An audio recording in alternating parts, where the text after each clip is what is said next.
परम गुरु सेवो महाबड़ भागी। परम गुरु सेवो महाबड़ भागी। जाकी सूरत चरण में लागी।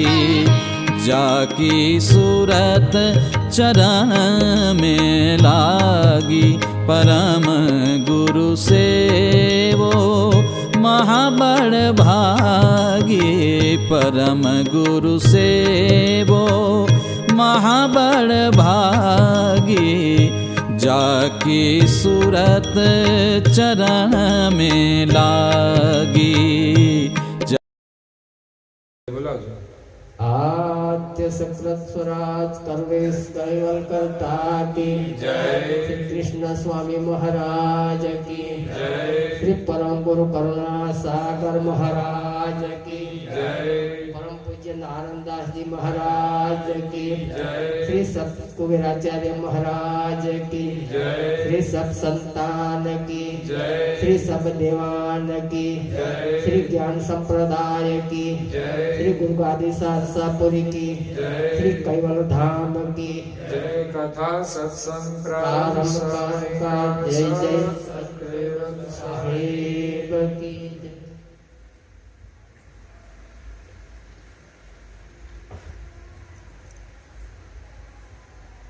कैवल हंसो सात केवल साहेब। बोलो जो બધા આજુબાજુ બેઠા છે એમને પણ કહેજો સત કેવલ સાહેબ, સત કેવલ સાહેબ, સત કેવલ સાહેબ.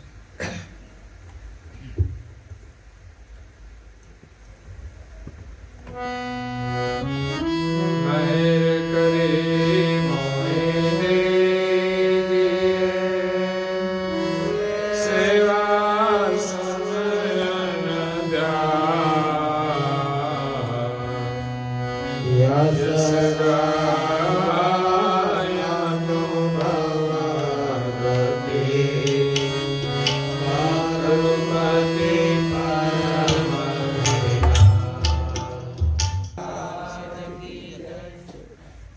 સત્ય સાહેબ, સત્ય સાહેબ, સત્ય સાહેબ, સત્ય સાહેબ. પ્રેમ ભક્તજનો, જ્ઞાન સંપ્રદાયના અધ્ય સ્થાપક, અનંત બ્રહ્માંડાધીશ, વિશ્વ નિયંતા,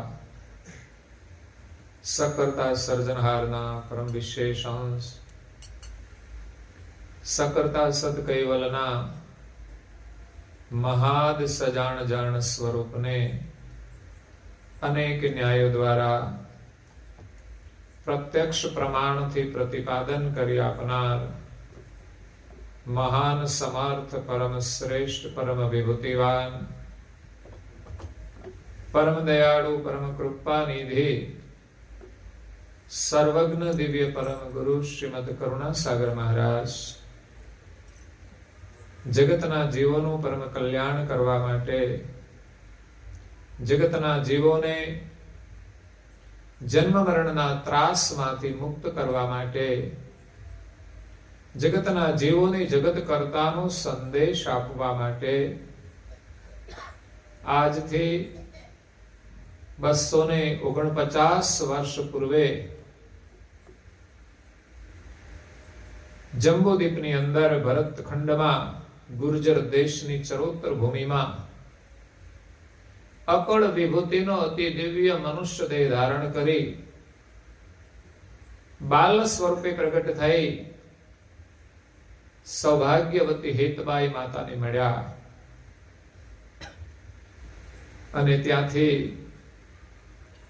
ગુરુગાદી સારસાપુરીમાં નિવાસ કરી જ્ઞાન સંપ્રદાયની સ્થાપના કરી. આ વિશ્વની અંદર જગત કર્તાનો સંદેશ એમણે આપ્યો છે. જગતમાં અનેક પ્રકારની માન્યતાઓ છે, ભિન્ન ભિન્ન મત છે, પરંતુ કરુણા સાગર મહારાજ શ્રીએ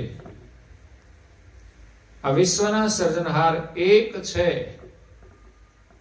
એનું પ્રતિપાદન એમના યથાર્થ જ્ઞાન દ્વારા સકર્તા સિદ્ધાંતની સ્થાપના કરી અને કરેલું છે. જગતની અંદર જે માન્યતાઓ છે વિશેષ કરીને સગુણ ઈશ્વરની માન્યતાઓ છે. એથી કોઈ મહાપુરુષો આગળ ગયા, એમણે નિર્ગુણ પદની સ્થાપના કરી છે. જ્યારે કરુણાસાગર મહારાજ શ્રીએ સગુણ અને નિર્ગુણના કારણરૂપ સકર્તા સિદ્ધાંતની સ્થાપના કરી છે. કરુણાસાગર મહારાજ શ્રીએ કહ્યું છે કે આ જગતની અંદર જે સગુણ અવતારો થયા એ દેવોના અવતાર છે, ઈશ્વરના અવતાર છે અને કર્તાનું ક્રત છે. પછી જગતની અંદર જે નિર્ગુણ બ્રહ્મની સ્થાપના થઈ છે એ બ્રહ્મ અકર્તા છે. તો પછી આ જગતનો કર્તા કોણ એ પ્રશ્ન તો બાકી જ રહી જાય છે. જગતની અંદર જે માન્યતાઓ છે સગુણ ઈશ્વરની, એ કર્તાના ક્રતની સ્થાપના છે, કર્તાના ક્રતની ઉપાસના છે. ક્રતની ઉપાસનાથી જગતના જીવોને ક્રતની અંદરની વિભૂતિઓ મળે છે, ક્રતની અંદરનું ધામ મળે છે. પણ જેના સંકલ્પથી આ જગતનું સર્જન થયું છે એ જગત કર્તાની પ્રાપ્તિ થતી નથી. અને નિર્ગુણ બ્રહ્મ તો અકર્તા છે. એટલે બ્રહ્મનો આનંદ મહાપુરુષોએ પ્રાપ્ત કર્યો છે, પણ કર્તા પદની પ્રાપ્તિ થઈ નથી. એ કર્તા પદનું સ્થાપન કરવા માટે આ વિશ્વની અંદર સર્જનહારના સાનિધ્યમાંથી એમના પરમ વિશેષ અંશ પરમ ગુરુ શ્રીમદ કરુણાસાગર મહારાજ શ્રીએ આ વિશ્વની અંદર અવતાર ધારણ કરેલો છે. જગતની અંદર ગુરુ સ્વરૂપે પ્રગટ થયા છે અને કર્તાનું જ્ઞાન આપ્યું છે, કર્તાની ગતિ આપે છે. એટલે પરમ ગુરુ શ્રીમદ કરુણાસાગર મહારાજના કૃપા પાત્ર દ્વિતીય આચાર્ય પૂજ્યપાદ શ્રી નારાયણદાસજી મહારાજ અહીંયા ગુરુ મહિમા સાખીની અંદર ગુરુ મહિમાનું વર્ણન કરે છે. કારણ કે આ જગતની અંદર ગુરુનો મહિમા અપરંપાર છે. એવું તો જે સગુણની અંદર થઈ ગયા એ મહાપુરુષોએ પણ કહ્યું છે કે ઈશ્વર પદની પ્રાપ્તિ કરવી હોય, દેવધામની પ્રાપ્તિ કરવી હોય તો પણ ગુરુની આવશ્યકતા છે. બ્રહ્મ જ્ઞાનનો અનુભવ કરવો હોય તો પણ ગુરુપદની આવશ્યકતા છે. એ જ રીતે આ વિશ્વના જે સર્જનહાર છે એની પ્રાપ્તિ કરવા માટે ગુરુના શરણની પરમ આવશ્યકતા છે. ગુરુ કૃપા વિના કોઈ પણ જીવ સર્જનહારને પામી શકતો નથી. એટલે આ જગતની અંદર ગુરુનો મહિમા અપરંપાર છે.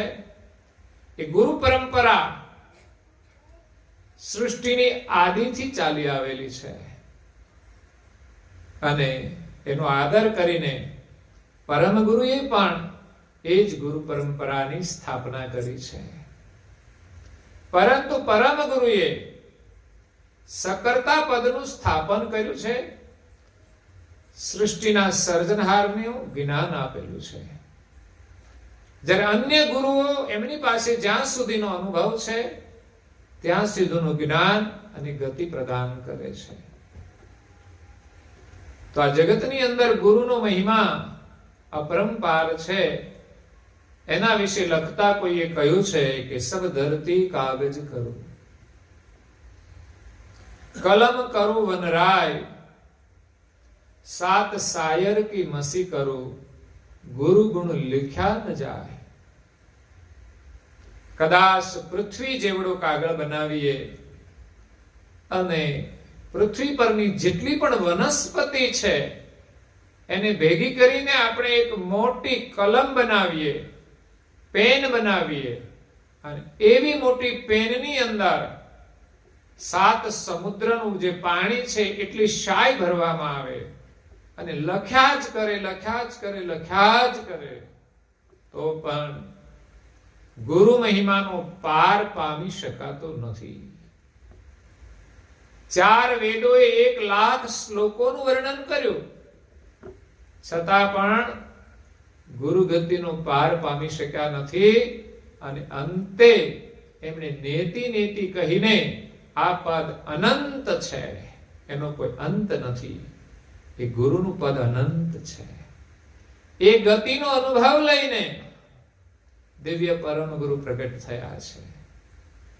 એ બ્રહ્મનો કોઈ પાર ન પામી શક્યા એટલે જ તો સર્જનહારનું સ્થાપન કરી શક્યા નથી.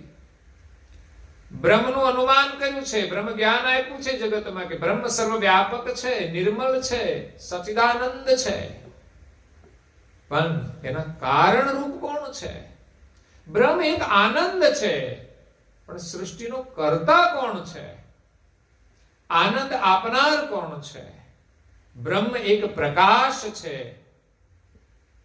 તો આપણે જગતમાં જોઈએ છીએ કે જ્યાં પણ પ્રકાશ હોય ત્યાં પ્રકાશનું કોઈ સાધન હોય છે. પ્રકાશના સાધન વિના પ્રકાશ હોતો નથી. સૂર્યનો પ્રકાશ છે તો સૂર્ય એનો પ્રકાશક છે. એમ બ્રહ્મ એ પ્રકાશ છે. એ પ્રકાશની અંદર આ સૃષ્ટિ વિલાસ કરે છે. પણ એ પ્રકાશની પાર કોઈ જઈ શક્યું નથી. એ બ્રહ્મનો જે આનંદ છે કોઈ મહાપુરુષોએ પ્રાપ્ત કર્યો છે. બ્રહ્મજ્ઞાની, બ્રહ્મવેત્તા અને બ્રહ્મદર્શી આ 3 ભેદ પડેલા છે. બ્રહ્મજ્ઞાનીઓ માત્ર બ્રહ્મજ્ઞાનને જાણે છે. આજે અનેક વિદ્વાનો અને વક્તાઓ છે, કથા કરે છે, બ્રહ્મજ્ઞાનની જ કરે છે. એ જાણે છે, અનુભવ નથી. બ્રહ્મદર્શી જેમણે બ્રહ્મનું દર્શન કર્યું છે, પણ છતાંય એનો પૂર્ણ અનુભવ નથી. જ્યારે બ્રહ્મવેતા પુરુષો થયા જગતમાં, એ બ્રહ્મના જાણકાર થયા છે કે આ બ્રહ્મ શું છે. સદગુરુ કબીર સાહેબ એ બ્રહ્મવેતા હતા, એટલે એમને બ્રહ્મની પાર કોઈ વસ્તુ છે એવું સ્થાપન કર્યું છે. उन घर की कोई शान समझाओ, ब्रह्म कहां से आया, काया छोड़ी चला जावे हंसा, कहो जीव कहां समाया. આ શરીર છોડીને ચૈતન જાય છે તો ક્યાં સમાય છે? બ્રહ્મજ્ઞાનીઓ તો એમ જ કહે છે કે આ બ્રહ્મમાં ભળી જાય, બ્રહ્મનો અંશ. પણ ખરેખર જે બ્રહ્મના અનુભવી થયા એ તો એમ કહે છે કે આ બ્રહ્મનું સજાતી નથી. આ અંશ ક્યાં સમાશે? કોની સજાતીનો છે? જેના સંકલ્પથી આ જગતનું સર્જન થયું છે એની સજાતીનો છે. એ સર્જનહાર સિવાય આ જગતની અંદર ક્યાંય સમાઈ શકતો નથી. કદાચ એ બ્રહ્મવેતા બની જાય તો બ્રહ્મનો આનંદ ચોક્કસ માણે છે. એ પરમ ભૂમિકા છે, પણ કર્તા પદની પ્રાપ્તિ થતી નથી. એ બ્રહ્મની અંદર ક્યારેય ભળી શકતો નથી. બ્રહ્મની સજાતીનો નથી. હા, અનુભવ નથી ત્યાં સુધી આજના દરેક વિદ્વાનો માને છે, કારણ કે એમને શાસ્ત્રનો આધાર લઈને વિશ્વાસ રાખે છે કે એક જ બ્રહ્મ સર્વવ્યાપક છે. તો એક જ બ્રહ્મમાં કોણ જીવ ને કોણ ઈશ્વર? બ્રહ્મ એક જ છે, તો જીવ ઈશ્વરના ભેદ નથી પડતા. પણ છતાંય એમની રીતે એમની સમજણ લઈને બ્રહ્મપદનું સ્થાપન કર્યું છે કે આપણે બધા બ્રહ્મ છીએ, પણ આપણને અજ્ઞાન લાગુ પડ્યું છે. પણ જ્યારે જ્ઞાન થશે ત્યારે બ્રહ્મમય થઈ જઈશું. આપણે જ ઈશ્વર છીએ માને છે, ઈશ્વરને કોઈ દિવસ અજ્ઞાન લાગુ ન પડે. તો પરમ ગુરુએ જે જ્ઞાન દ્વારા સક્રતા સિદ્ધાંતની સ્થાપના કરી છે, એ પરમ ગુરુ આખા વિશ્વના ગુરુ છે. આખા વિશ્વના માત્ર એક જ ગુરુ છે. બાકી બધા પોતપોતાની ગતિના ગુરુ છે. સદગુરુ સુધી બધા ગુરુઓ છે, પોતપોતાની ગતિ પ્રમાણે જગતને જ્ઞાન આપે છે અને ગતિ પણ આપી શકે. પણ આ જગત કર્તાનો અનુભવ કરાવે એવા માત્ર એક જ જગત ગુરુ છે. એ છે પરમ ગુરુ, જે કર્તાના સાનિધ્યમાંથી આ વિશ્વની અંદર કર્તાનું જ્ઞાન લઈને પ્રગટ થયા છે. અને એવા પરમ ગુરુનો મહિમા અપરંપાર છે. પૂજ્યપાદ શ્રી નારાયણદાસજી મહારાજ અહીંયા ગુરુ મહિમા સાખીની અંદર કહે છે કે મહેર કરી મોઈ દીજીએ સેવા સુમિરન ધ્યાન. ગુરુ મહારાજના ચરણમાં વંદના કરી અને કહે છે. આજે અહીંયા કરશનભાઈના ઘેરે નૂતન ભવનના મંગલ પ્રવેશ નિમિત્તે આજના સત્સંગનું આયોજન કરવામાં આવ્યું છે. તો આજે વાસ્તુ પૂજન વિધિ હતી. તો નવું મકાન બનાવે એટલે આપણે ત્યાં શાસ્ત્ર પ્રમાણે વાસ્તુ પૂજન કરતા હોય છે. જો કે જ્ઞાન સંપ્રદાયની અંદર કદાચ કોઈ ન કરે અને સત્સંગ પારાયણ કરે, ઉપાસના સમૂહ કરે તો પણ એક યજ્ઞ છે. એનાથી પણ એ વિધિ સંપન્ન થઈ જાય છે. છતાં પણ લોકોની શ્રદ્ધા હોય છે અને આપણી જે સંસ્કૃતિ છે, એની પરંપરા છે, એ અનુસાર કરે તો પણ કોઈ વાંધો નથી. શાસ્ત્ર વિધિ અનુસાર એનો લાભ થતો હોય છે કે નવું મકાન બને એટલે જ્યારે પાયામાંથી શરૂ કરે ત્યારે પણ ભૂમિ પૂજન થાય છે અને જ્યારે મકાન પૂર્ણ થાય ત્યારે વાસ્તુ પૂજન વિધિ થાય છે. તો જે મકાનની અંદર આપણે રહેવાનું છે એની અંદર જ્યારે પ્રવેશ કરીએ ત્યારે પૂજા અર્ચના એ બહુ જરૂરી છે. મકાન નવું છે પણ જ્યાં સુધી પૂજા અર્ચના ન થાય ત્યાં સુધી મકાન જ રહે છે, ઘર બની શકતું નથી. આપણે ઘરમાં રહેવાનું છે, મકાનમાં નહીં. પરિવાર એ આપણું ઘર છે અને પરિવાર સાથે આપણે શાંતિથી રહેવાનું છે. નહીં તો સરસ મકાન બનાવ્યું હોય એમાં તો બધું સુખ જ હોય ને.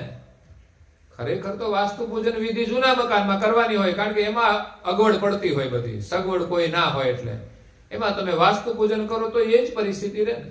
સગવડમાં તો કોઈ ફેરફાર ન થાય. અને નવું મકાન કર્યું હોય, સગવડ હોય તો એમાં સુખ તો મળે, સગવડ મળે. પણ છતાંય આપણે વાસ્તુ પૂજન કર્યા વિના પ્રવેશ કરતા નથી. અને કર્યો હોય તો આપણા મનને કદાચ શાંતિ પણ ન મળે. આપણા મનમાં એમ થયા કરે કે આપણે કશું કર્યું નથી.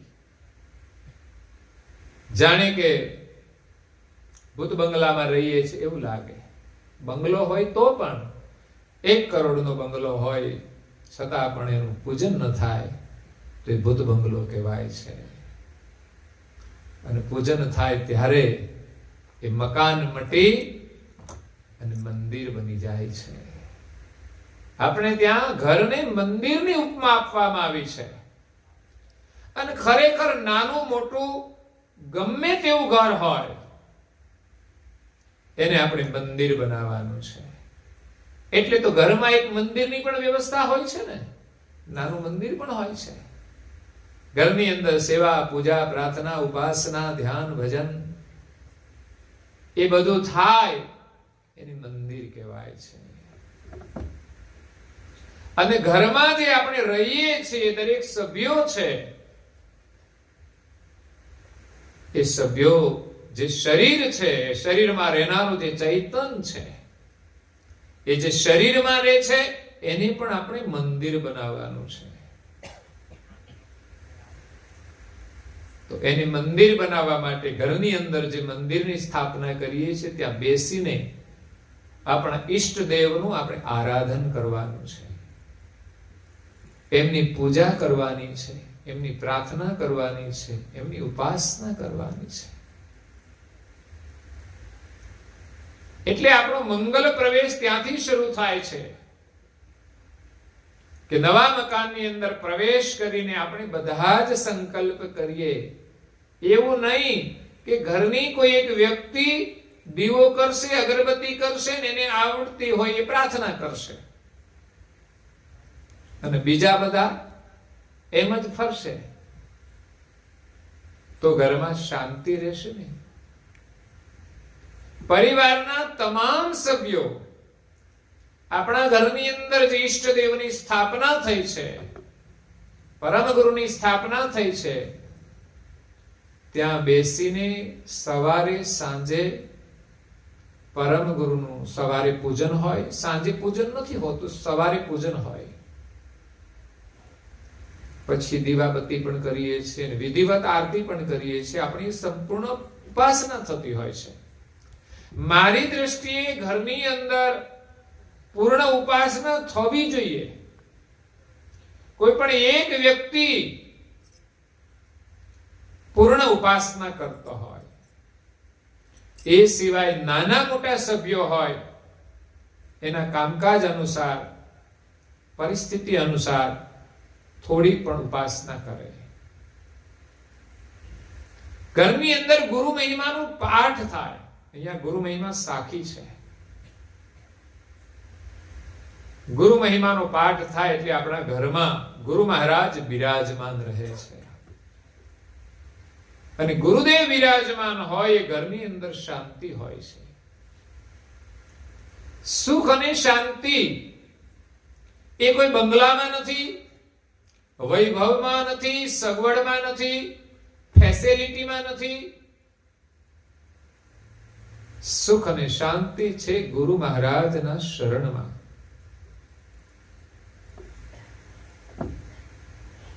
એક સુંદર ભજન મેં હમણાં સાંભળ્યું છે. ગુરુ શરણનો જે મહિમા છે બહુ અપરંપાર છે. એક બાર આજા આજા ગુરુ કે શરણ में, एक बार आजा आजा गुरु के शरण में,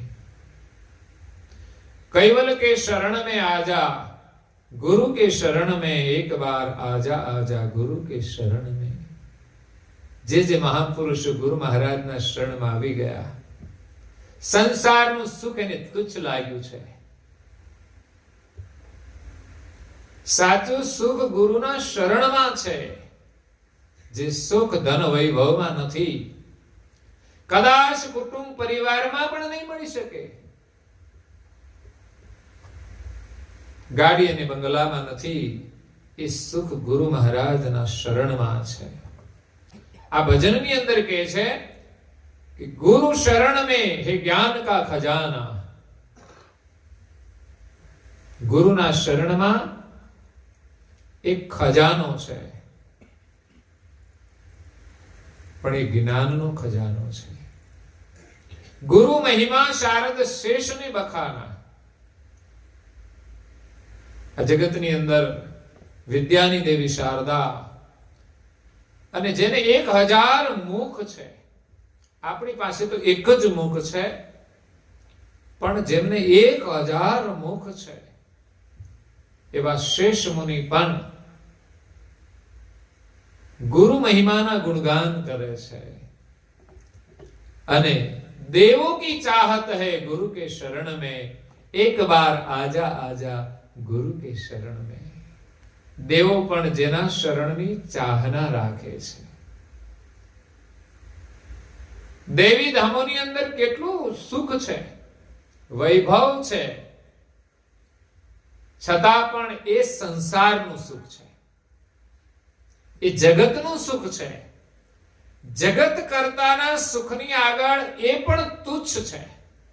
જ્યારે ગુરુ મહારાજના શરણમાંથી આપણને સર્જનહારનું સુખ મળે છે.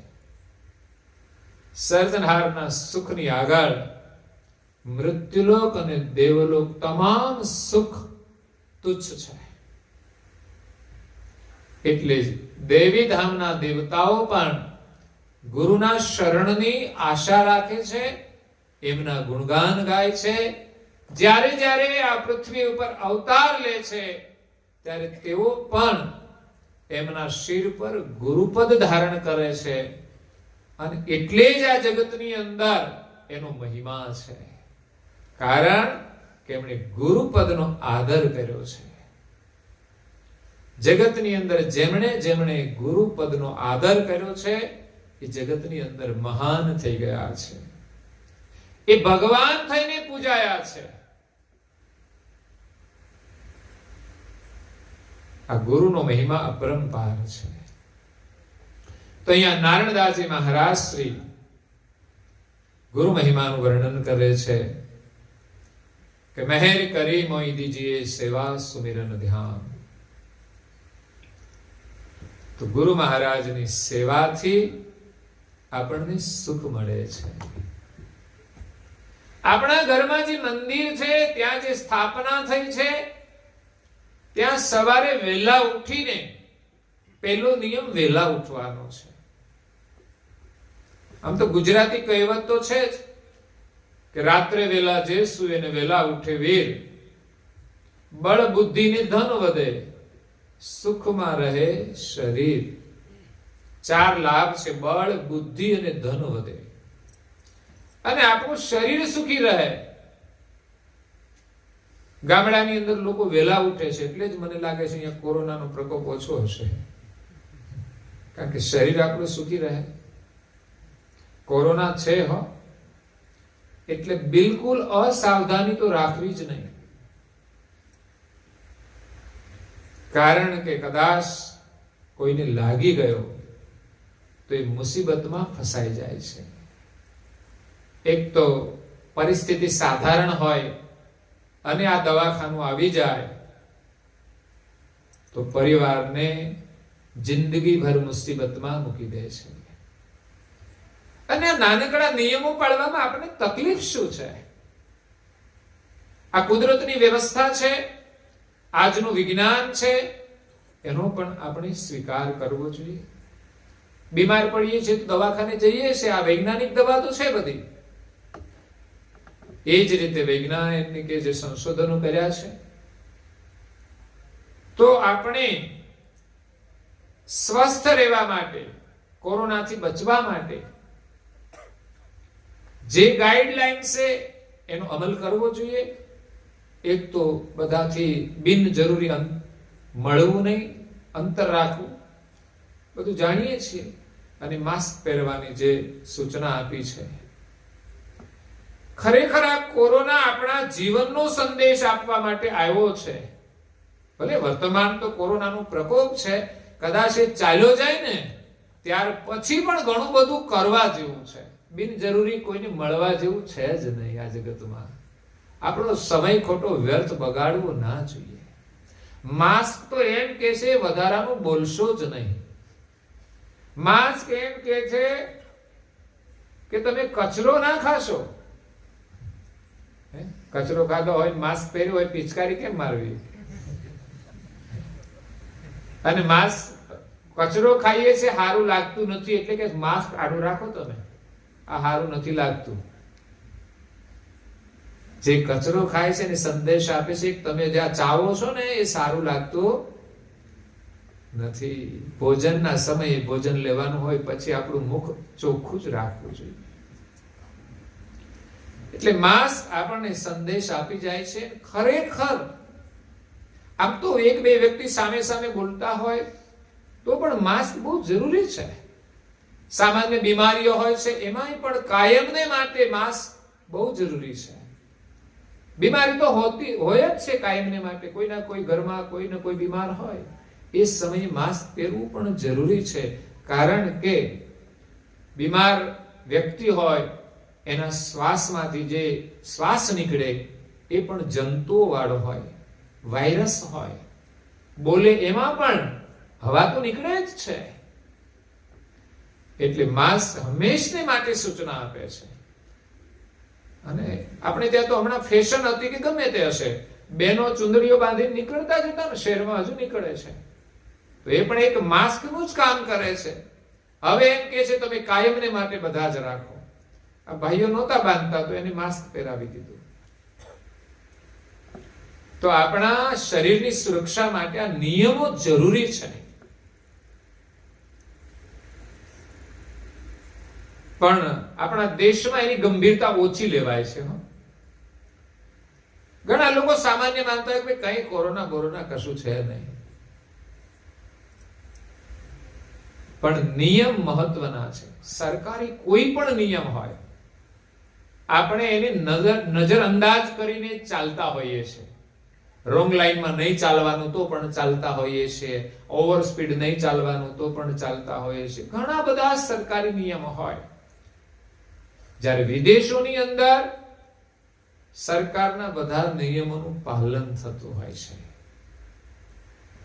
એક્સિડન્ટોનું પ્રમાણ આપણે ત્યાં વધારે છે વિદેશ કરતા. એનું કારણ જ એ છે કે આપણે નિયમને ફોલો નથી કરતા. એવી જ બેદરકારી માલિકના નિયમમાં પણ છે. માલિકના પણ ઘણા નિયમો છે. ધર્મશાસ્ત્રોએ, ધર્મગ્રંથોએ આપણને નિયમો આપ્યા છે, પણ આપણે નિયમ પાળતા નથી. એટલે તો મસાલા ખાતા થઈ ગયા. આ ખાવા જોઈએ કે ના ખાવા જોઈએ? શાસ્ત્રો ના પાડે છે, પણ ક્યાં માનીએ છીએ આપણે? માણસ હેરાન થાય છતાં પણ એ માનતો નથી, અને જે ખાવાનું છે એ ખાતો નથી. નથી પીવાનું પીવે છે ને. શું પીવે? મદિરાનું પાન કરે છે. અને ઘણા લોકો એ ન પીતા હોય તો કોઈનું લોહી પીતા હોય. પીવા જેવું દૂધ છે એ પીવું જોઈએ ને. ઘણાના ઘરમાં દૂધ હોય તોય ના પીતા હોય, અને ડેરી ભરી દેતા હોય. એટલે ભગવાને આપણા માટે જે બનાવ્યું છે એનું સેવન કરવું જોઈએ, અને જે ન સેવન કરવાનું હોય એને છોડી દેવું જોઈએ. સવારે વહેલા ઉઠવાનો નિયમ આ કુદરતી નિયમ છે, જે આપણા સ્વાસ્થ્યની રક્ષા કરે છે. ખરેખર સવારમાં વહેલા ઉઠવાથી આપણને જે શુદ્ધ હવા મળે છે એ આપણા સ્વાસ્થ્ય માટે એક ઔષધ છે. શુદ્ધ હવા આપણા સ્વાસ્થ્ય માટે ઔષધિ છે. બીજું શુદ્ધ જળ જોઈએ, પણ કચરો ખાતા હોય એને શુદ્ધ જળને એને શું લેવા દેવા? મસાલો ખાવ પછી તમે ગમે તે જળ પીવો કશો વાંધો જ નહીં, અને શુદ્ધ જળ પીવો તો કોઈ અર્થ નહીં.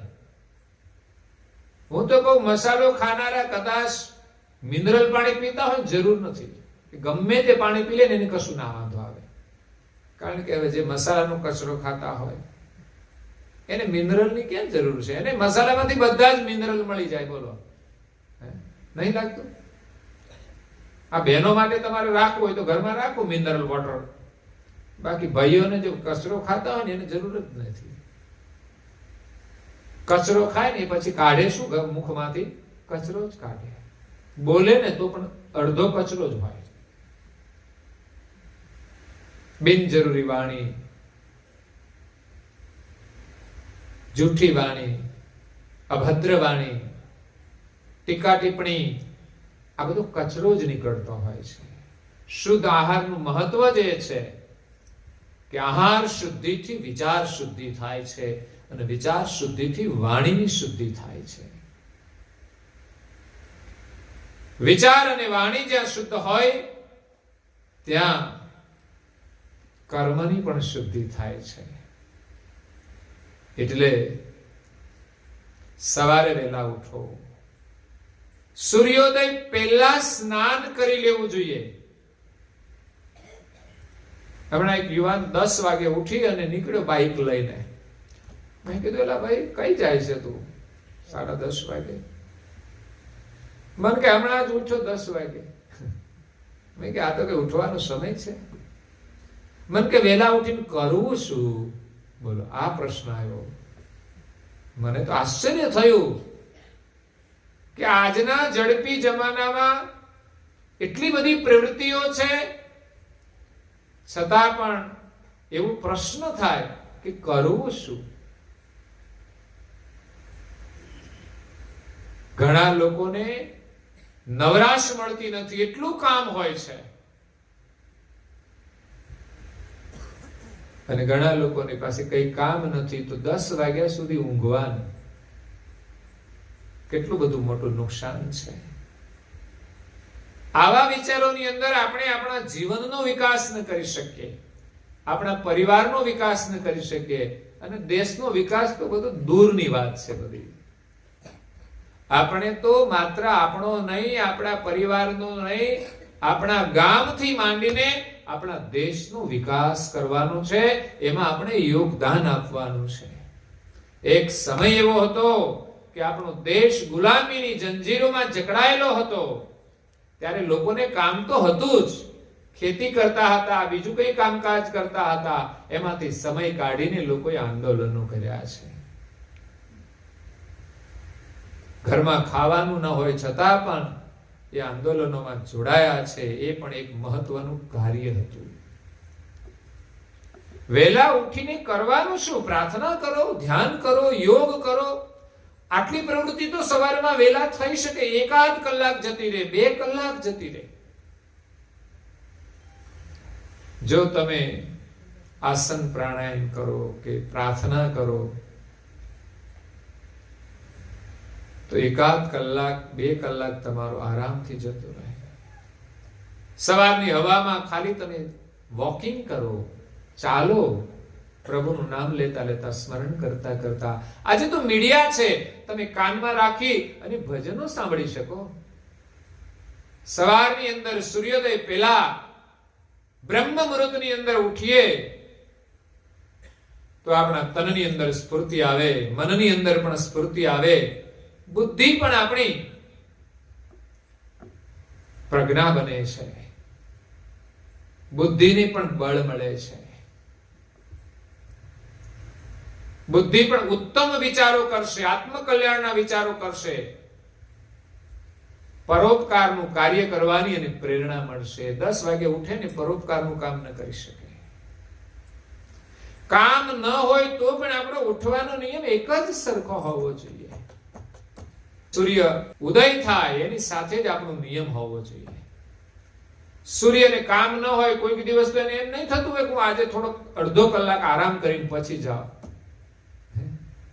સાહેબ, કુદરતે એને કામ આપ્યું છે ને, એક ક્ષણ માટે પણ એ મોડો નથી પડતો કે વિરામ નથી લેતો.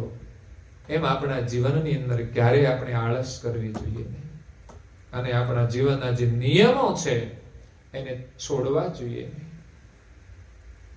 આ નાની નાની બાબતો છે પણ વર્તમાન સમયમાં બહુ જ મહત્વની છે. ઘરની અંદર જો આ સંસ્કાર હશે તો પરિવાર સુખી થશે.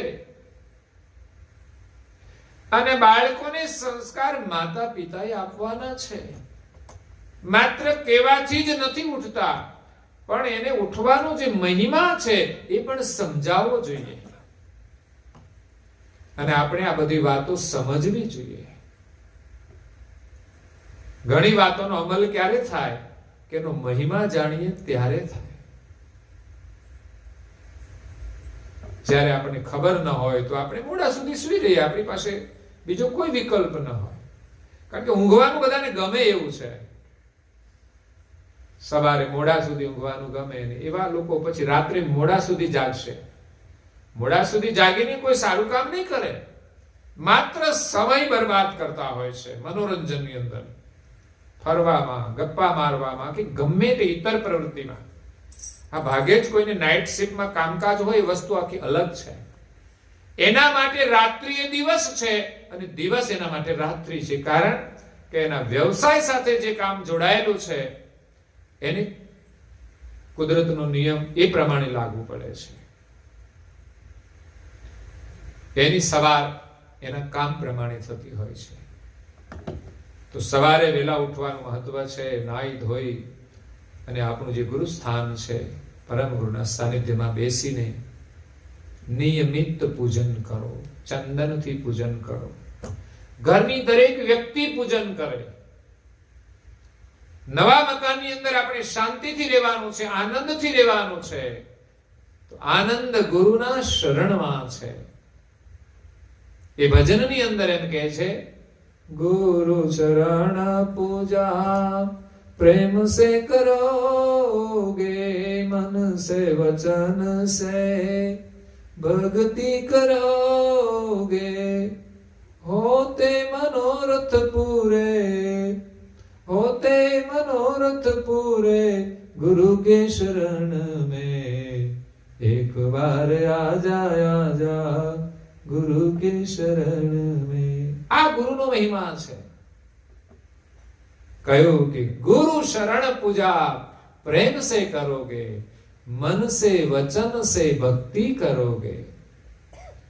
પ્રેમથી ગુરુ ચરણની પૂજા, કે પરમ ગુરુ બિરાજમાન છે, નિત્ય નિયમ જે આગલા દિવસે પૂજન કર્યું હોય એને પાણીવાળી આંગળીથી સ્વચ્છ કરી, ફોટો હોય તો, મૂર્તિ હોય તો સ્નાન વિધિ કરાવવી જોઈએ.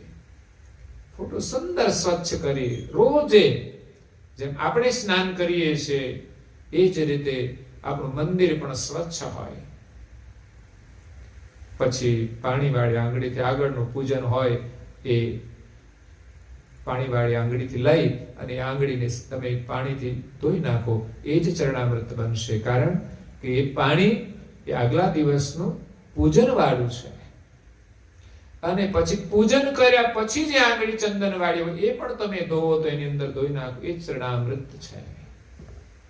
ચરણનું અમૃત છે. બીજું મુખનું અમૃત હોય છે. પરમ ગુરુનું જ્ઞાન, એનો ઉપદેશ, એમની વાણી એ મુખનું અમૃત છે. તો ચરણનું અમૃત આપણે પીવાનું છે. શ્રદ્ધાથી પીએ તો એ પણ આપણા માટે ઔષધિનું કામ કરશે. આપણા શરીરની અંદર એની ચેતના આવશે. તો રોમ રોમની અંદર પવિત્રતા આવશે, સ્ફૂર્તિ આવશે. એટલે ચરણામૃત પરિવારના બધા જ સભ્યોએ અમર મંત્રનું સ્મરણ કરીને લો કે પછી સતકેવલ સાહેબનું સ્મરણ કરીને લો, ચરણામૃત લેવું જોઈએ. પૂજન કર્યા પછી આપણે આરતી કરીએ છીએ તો ઉપાસનાનો એક ક્રમ છે. મંગલા આરતી, શણગાર આરતી, કરતા સ્તુતિ. આ 15 મિનિટનો પાઠ તો અવશ્ય થવો જોઈએ. આપણા ઘરમાં પાઠ થાય અને આ તન મંદિરમાં પણ એનો પાઠ થાય.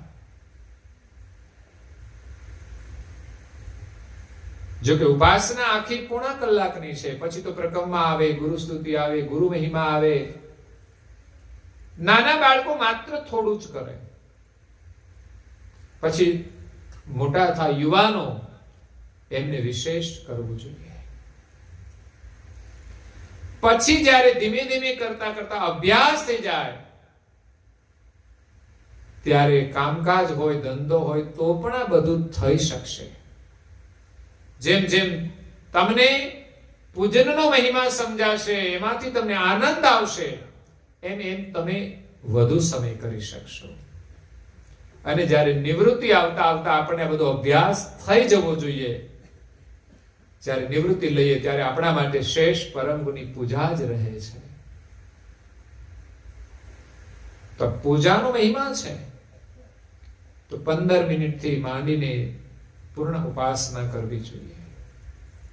પછી પરમ ગુરુએ આપણને અમર મંત્ર પ્રદાન કર્યો છે. ગુરુ દીક્ષા લેવામાં આવે ત્યારે જે મંત્ર આપવામાં આવે છે, મંત્રનો મહિમા છે. એમાં આપણને શ્રદ્ધા હોવી જોઈએ. આપણા જીવનમાં અનેક મુશ્કેલીઓ આવે છે, પણ જો આપણે શ્રદ્ધાથી પૂજન કરીએ, શ્રદ્ધાથી પ્રાર્થના કરીએ અને શ્રદ્ધાથી જો મંત્રનો જપ કરીએ તો એ મંત્ર જપથી આપણા બધા જ મનોરથ પૂર્ણ થશે. होते मनोरथ पूरा गुरु के शरण में, एक बार आजा आजा गुरु के शरण में. દીક્ષા તો લીધી છે પણ કંઈ કરીએ નહીં તો સમજવાનું કે હજુ આપણે ગુરુના શરણમાં બેઠા નથી. દીક્ષા લીધી બહુ સારી વસ્તુ છે, પણ દીક્ષા લીધા પછી આપણી શ્રદ્ધા થવી જોઈએ. માત્ર સ્કૂલમાં એડમિશન લેવાથી કશું આવડી જતું નથી, અને એડમિશન વગર કંઈ આપણને સ્કૂલમાં પ્રવેશ મળતો નથી.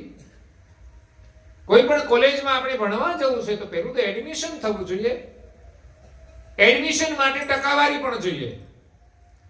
જો કે પ્રાઇમરીની અંદર કઈ ટકાવારી નથી હોતી, એમાં તો જેવા છીએ તેવા સ્કૂલમાં પ્રવેશ લેવાનો છે.